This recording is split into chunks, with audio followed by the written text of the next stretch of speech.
This is the Rugby World Cup report card for France, who have never, let's be honest, ever had a better opportunity to win a very first Rugby World Cup on home soil. The most amazing team they've ever assembled. A usually dysfunctional French setup being completely functional. The domestic leagues and everything being in alignment, the coaching staff being fantastic, having the best player on earth. This was destiny. That's how it was supposed to be, which is why when it ended on that night in the quarterfinals, the players understandably looked absolutely dejected. But I can tell you, because I was in France when this happened, and it was there was a period of mourning, which I think is probably still going on a little bit in France right now. There was a level of expectation that came crashing down to earth with that defeat to South Africa in the quarterfinal. It was not meant to happen, and it was the brutal reality which France learnt that night, that nothing replaces experience. That defeat to South Africa was their very first knockout match under Fabien Galthié. Lots to talk about on this one. As ever, if you haven't already, please do hit subscribe on the channel. I would love your support, and you can help me out by giving the video a thumbs up. That helps spread the word. And leave your comments as well. How do you assess France? I'm going to give them a score out of 10. I'll talk about how they were building up to the tournament, how it went in the tournament, and what the future looks like. And looking back, the previous two World Cups, France lost in the quarterfinals as well. This time did feel different. And yes, we can talk about the lopsided draw and all of that, but that they have done, much like Ireland in the previous video on the channel, France have done everything right. Years of infrastructure, talent identification, coaching, planning, meant that they have arrived here with the best squad they've ever taken to a World Cup. And the French Federation even paid, I think it was some like 9 million euros to the top 14 clubs to make sure they had as much access as they needed to the French international players. And I think they had some 40 odd players in camp for a significant period of time. So they were absolutely crushed by defeat. And this is a stat for you. France in World Cup history have played 3 knockout games in France, and they've lost all 3. More on the quarterfinal against South Africa in a minute.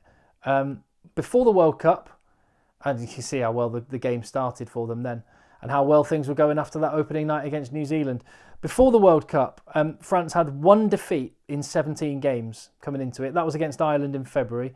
They were Grand Slam winners in 2022. They beat New Zealand and they beat South Africa the last time that they played those sides. And before the Rugby World Cup, it did look like Romain Ntamack was going to be a massive loss for them when his injury came to light. But then Mathieu Jalibert was so awesome through the pool stages that that's the biggest compliment you can pay to Jalibert. They did not miss Romain Ntamack. The win against New Zealand was their only challenge before they faced South Africa. And Italy being so bad, and I'll get onto Italy in another video, Italy being so bad possibly hurt France more than anyone, because it was 5 weeks between that opening night against New Zealand and that game against South Africa. Of course, the other big story with this one, having the tournament started so well with New Zealand, I was there in that game against Namibia in Marseille. Antoine Dupont's injury. In that quarterfinal against South Africa, he was not vintage Antoine Dupont, and we probably should never have expected him to be, but even Antoine Dupont at 70-80% is still the best scrum half in the world. South Africa did a brilliant job of shackling him on that night. But I think Ronan O'Gara, the La Rochelle head coach, he said that Antoine Dupont's the kind of player that is worth 10 points a game. He's definitely worth a few points, which they lost by 1 point, could have made the difference. But then South Africa would say, well, what about Malcolm Marx? What about Lukhanyo Am? Injuries do happen in sport, and I guess that's one of the lessons. And I know he is that good. And Maxime Lucu was actually really good in the pool stages, but just having a bit like Ireland with Johnny Sexton, having the confidence to take off one of your big names if they're not performing and trust that the next guy, the next cab off the rank will do a job, is one thing which great teams all do, which Ireland didn't manage to do in their quarterfinal, and which maybe France didn't do in their quarterfinal as well. As for that South Africa game, it was the best game of rugby I've ever watched. One of the greatest matches of all time. But the harsh reality from France's perspective is the replacements didn't have an impact. They lost the tactical battle with those crossfield kicks from South Africa. The first half was absolutely unreal. 22-19 it was. In the second half, Eben Etzebeth's try was the only try of that second period. He'd been sin-binned, of course, previously. And you look back at small moments, and you never put it down to one moment, but that conversion charge down by Cheslin Kolbe looks so significant. Now, after the game, and I was in France, and honestly, the newspapers were full of it. Every time you turned on the radio, even though I don't speak French particularly well, I could still understand what they were talking about. They were raging at Ben O'Keefe.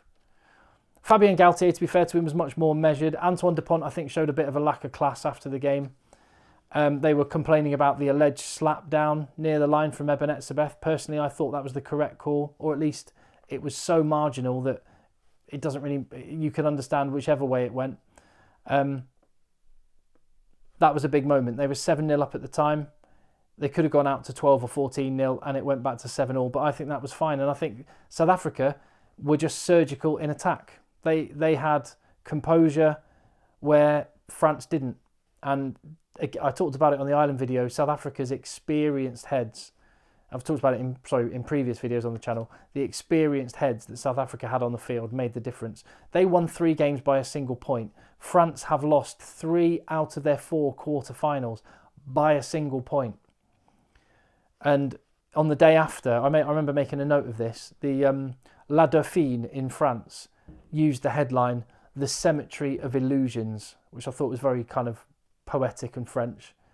And they just said that France needed a little more precision and a hint of additional mastery, which I thought was a really good assessment, actually. The margins were so small. But there you go. You could say it was bad luck with the whole Dupont thing.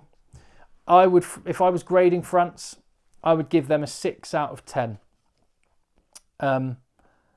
Because of the expectation. The level of expectation was that they were going to win their home World Cup. They lost by a point to the world champions, but they do have lessons that they can and should learn, and I think that they will. This was, as I say, Fabien Galthié's first ever experience with this team of knockout rugby. They will be so much better for that, and it's worth pointing out that they have a very young team. I've done this with previous videos. This is what the current French team that took the field in that quarter-final would look like in 4 years' time if they didn't change any personnel. I've changed Uini Atonio because he is now retired from international rugby, and I've put in his backup Dorian Aldegheri. But you see that it's a really young team, generally speaking. The centres, maybe they might need to bring 1 or 2 through, possibly someone in the back row as well. But the one thing you can say about France is they've got the most incredible production line. The top 14 is the premier club competition in the world. That's where all the money is. That's where all the players want to play. The talent is off the charts. And they've now got things like the GIF system, which means 17 of the matchday 23-man squad have to be French eligible or French academy trained, which is great for the national team. And just look at some of the players they've got coming through. I mean, when you look at it, Antoine Dupont, Gregory Aldrit are going to be 30. 2 of their very, very best players. Thomas Ramos, only a couple of years older. They will be prime come the next World Cup. And I do think that playing in the Southern Hemisphere is going to suit New Zealand. Is going to suit France much, much better, funnily enough, than playing in their native Northern Hemisphere. I think the drier, faster tracks in Australia are going to be so good for this French team. So already, I predict they're going to go into the next World Cup as solid favourites because they're going to have a serious team. And when you look at players that can plug into this team straight away, Emmanuel Meafu, Australian born but qualifies for France by residency this autumn for early next year, so he'll be available for the Six Nations. Watch out for him, he's absolutely massive. Poso Tuolangi's been tearing it up in the under-20s team. Watch him maybe a couple of years time before he makes his bow, but Fabien Galthié will not be afraid to bring in a few key players, and one that's really a superstar to watch. And having said that, Danty and Fickou are on the older end in the France team, in the centre, Emilien Gaëtan, who was almost picked in the French squad this time round, still only 20 years of age, or 19 he may even be. He is a serious talent. So good playing for, I think it's Po he's playing for in the top 14. Watch out for this kid. He is a superstar in the making. France have got everything set. They are gutted. They're absolutely gutted about the World Cup, to the point that all the French fans could do for the final 2 weeks of the tournament was turn up to the other games and sing La Marseillaise and boo the opposing players. They were hurting so much, I can tell you that much. But they'll be back. They'll be back with a vengeance. And watch out for France in the future. I'll see you on the next video.